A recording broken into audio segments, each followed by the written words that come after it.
Hey guys, how you doing? It's Henry at Mowers and Blowers here again.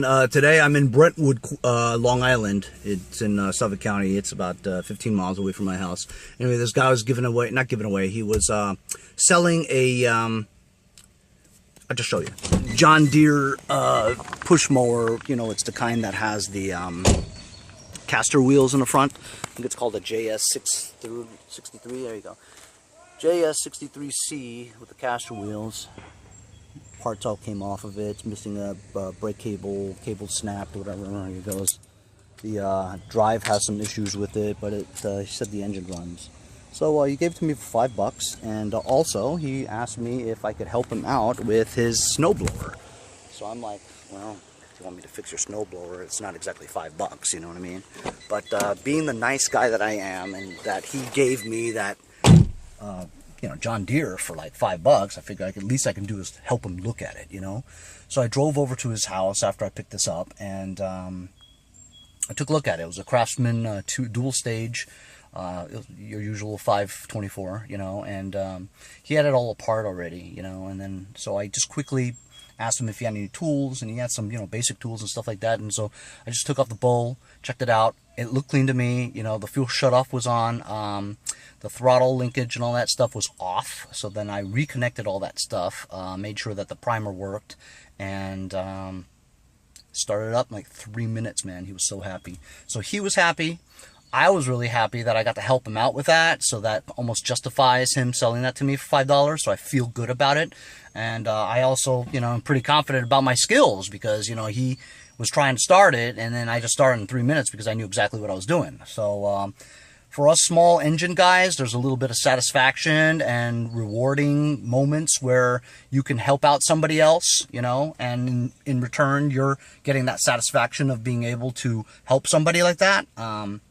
You know, and also I got a lawnmower for $5, you know. I don't know what I'm going to do with the lawnmower. I was thinking about using that engine since it's a 6.75 Briggs. I might put it on that garden tractor that I have. I'm just not sure about what I should do. I know that that crankshaft is probably a 3/4 inch crankshaft, and I know that the double pulley for my garden tractor is a 1 inch. I know there's an adapter I could use, but there's something about what people said about how the flywheel's not heavy enough or something like that, and there'll be a lot of kickback if I, you know, pull it. But I figured if the belt is around the double pulley, that should act as the weight for the blade that is not on there, you know. So I mean, I'm inclined to try that project. I'm just not sure. But anyway, I'm going to bring this home and start it up and just check out the situation, whether or not I could put this one together and make more money than using that engine for the garden tractor. Anyway, so my good deed for the day today, and got a little lawnmower to mess with later. See you guys later. So I got this back home, and so looked at it a little bit. So the drive cable busted. It's probably why it makes this clinking sound when you pull it. Some resistance there. So that needs to be replaced, number one. This needs to be greased a little bit. It's missing the top covers to cover this assembly here, so this thing pops off whenever you try to lock the wheels. But it moves. Well, it did move. I checked the gas. Didn't have any gas in it. Put gas in it. I checked the oil. Oil looks good. I looked underneath and checked the blades. Blades look good. A little rusty, but intact. And I primered it, like so. Hold the cord.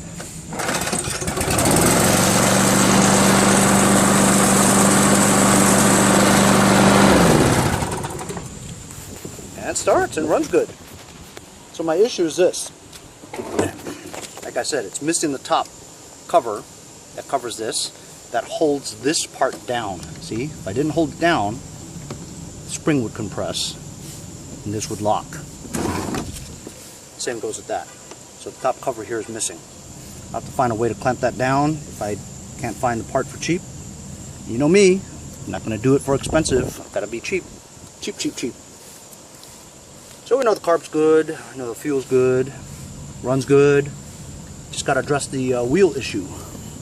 So the caster wheels. He actually, this is the old one, and it's kind of bent. He luckily gave me a brand new one, but the brand new one doesn't have this.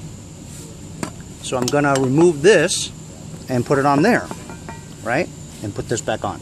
However, after further review,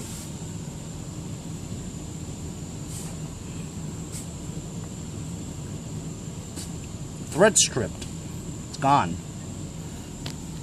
So instead of me trying to look for an old part like that from another mower that's going to fit that perfectly, I figured it'd be easier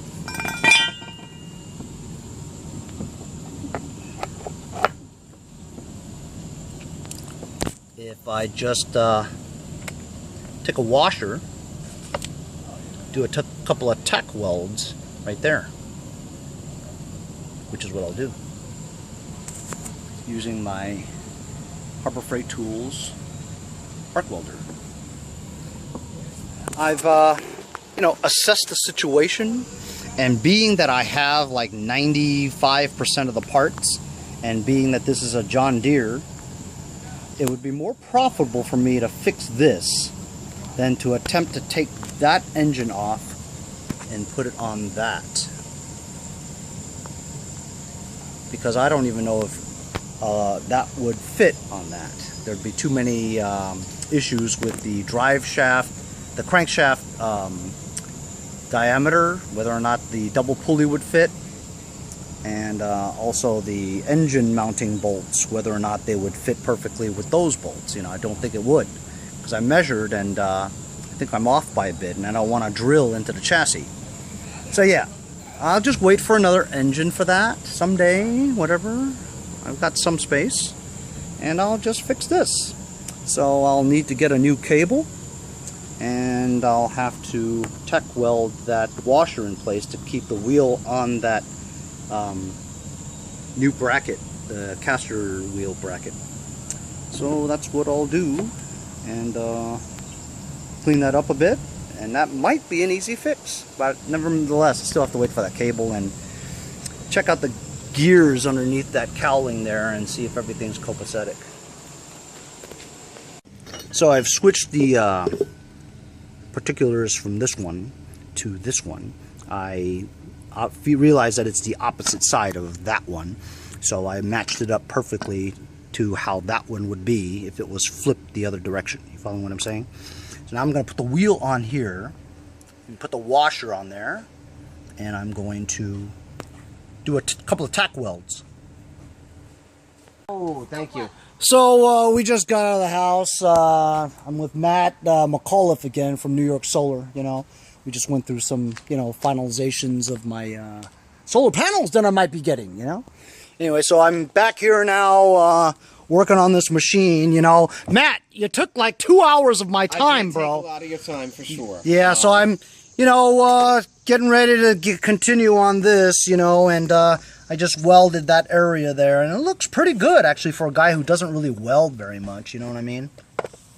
But anyway, that's pretty much it, I guess. Are you done with your welding, or what are you doing next here? Well, I mean, look, it looks pretty good, it's just a few tacks here and there, just to keep that washer on that axle, because remember, the bolt broke, and, at least now, looks like it's going to hold in place. I don't think I'm going to solidify it. How does that look to you? Does that look all right to you? Or does that look kind of messy? I mean, look, I'm not a welder. It looks pretty good to me. I don't think it's going to go anywhere. And that's the whole point, right? As long as it's not... Yeah. Yeah. If you guys want solar, man, look up New York Solar. New York State Solar, that's right. All right, I'm going to finish this up.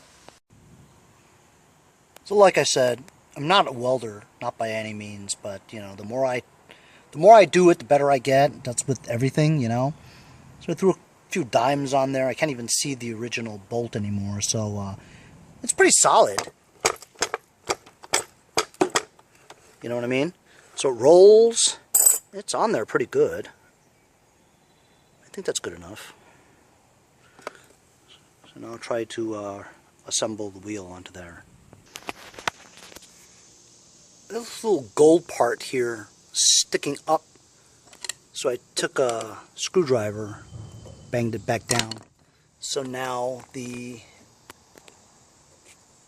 groove here is visible so that I could find a E-clip and clip it in there. I hope I have an E-clip or something close to it. So the front part of the wheels is now all squared away. I've basically mimicked this right side here with the left side. So I was able to manage to find an E-clip for that. This is all squared away and ready to go. I even oiled it a little bit with some Earl. And so, yeah. Now we've got that new wheel. We're going to address why this thing clicks. And of course we know that when you pull it, some resistance doesn't want to move. So it's obviously the rear drive that has issues. Front's taken care of.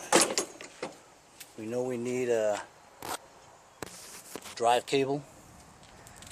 But I'm going to try to find out a way to get this cowling off so we can see exactly what's going on underneath there.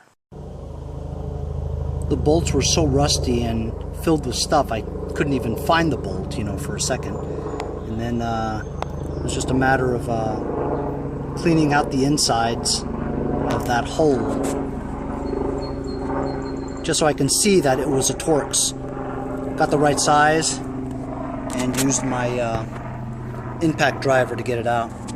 So now we're going to lift that cover and see what's inside. And of course there's two more on the bottom there. Of course there's another nut on the other side that you have to grip onto before you can screw that out. Well, at least now that it's there, we can see what the hell's going on the bottom here. Got a lot of stuff going on, but it's alright. Yucky! The foot guard was also mounted to those back screws there. Looks like we got some rope over here entwined. A lot of grass. Linkage looks okay.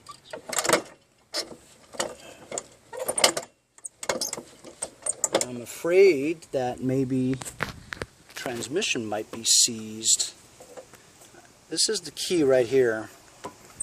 The cable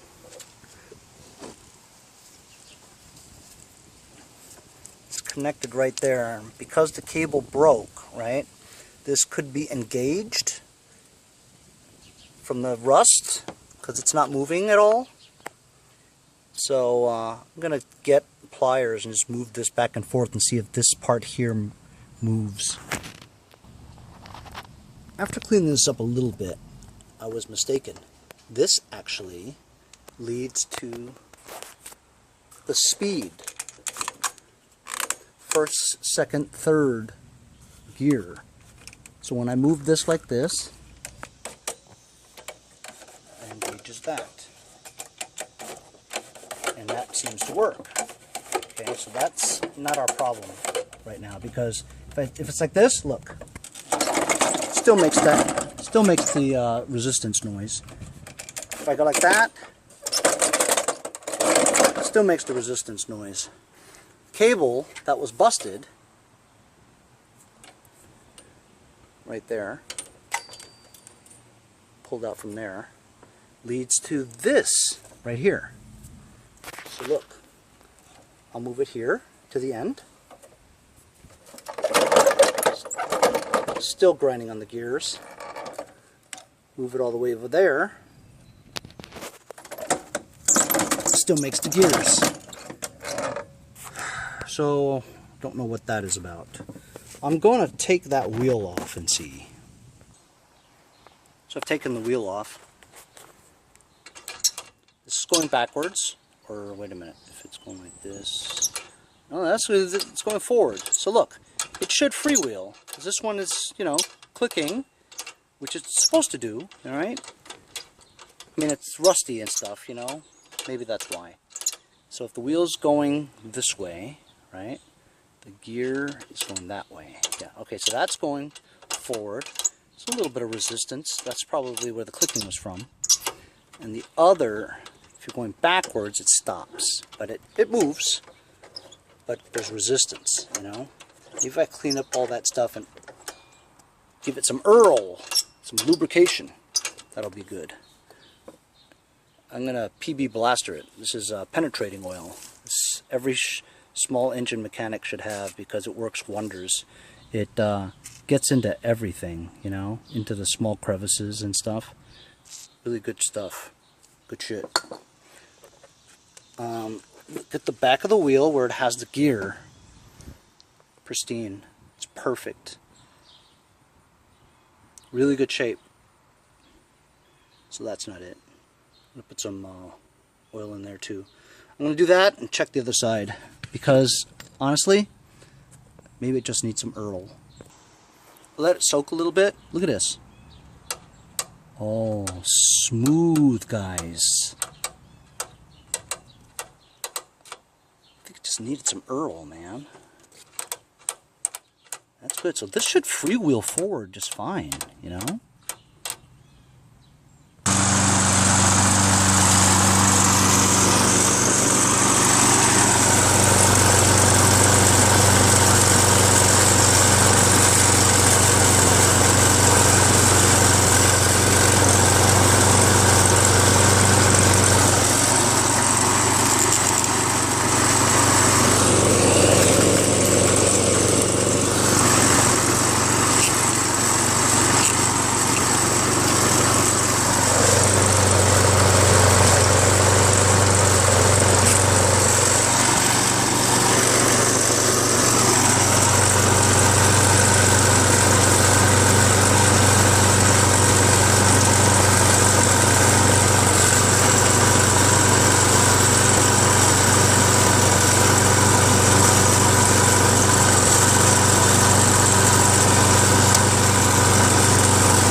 Okay, so you saw what I was doing there.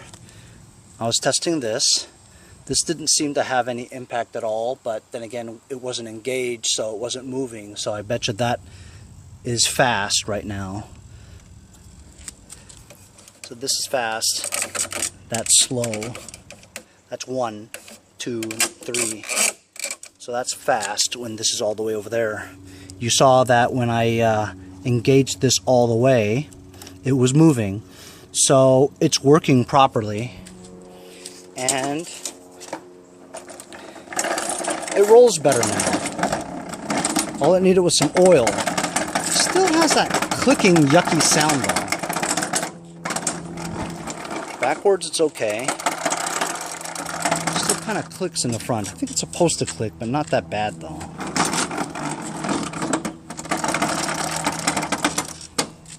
I don't know, any of you guys had this model before? Does it click like that? Backwards it rolls okay. And then forwards,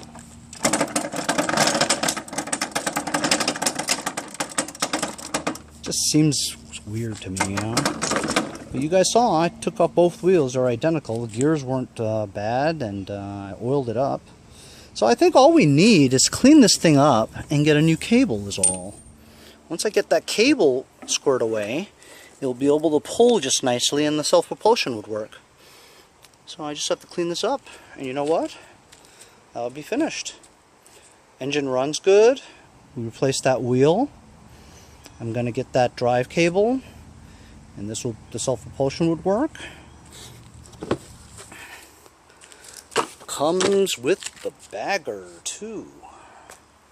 So, in summary, fixed that wheel, found out that we needed that drive cable as we suspected. Engine runs good when it starts.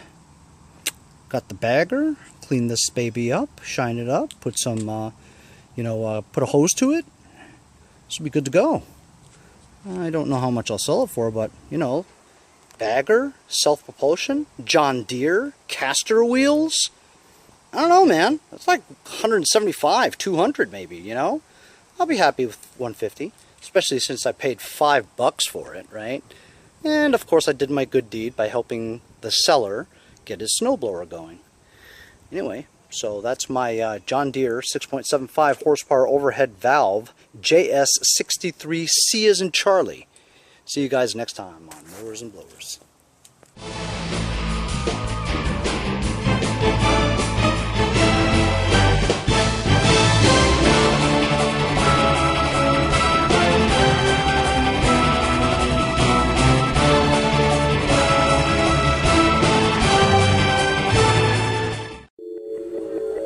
Hey guys, follow me on Instagram at Mowers Blowers. See you guys next time. Subscribe, like.